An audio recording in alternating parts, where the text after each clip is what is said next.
My name is Emma Spencer and I'm the Director of Spa and Wellbeing here at Spa Alila.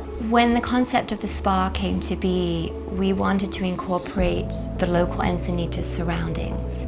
We wanted to weave in the elements. We wanted to weave in the earth, the air, and the ocean. Beautiful botanical ingredients, sage, rosemary, lavender, all found locally. I think some of the things that make Spa Alila so special is the connection to nature, the ability to be present on this land and incorporate some of those beautiful indigenous materials.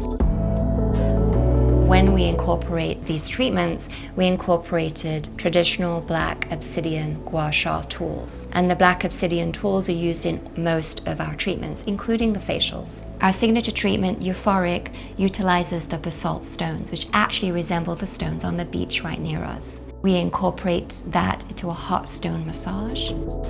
We also offer our Himalayan salt stones.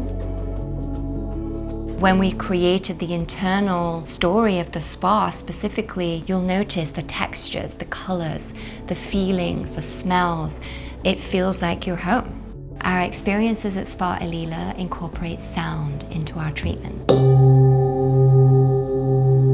Sound is part of every treatment that we offer. It's another way to heal, to create a space where the body can completely relax. Spa Alila is a place of sanctuary. It's a place to heal, it's a place to connect, it's a place to drop away from all of your stresses in your life and be taken care of.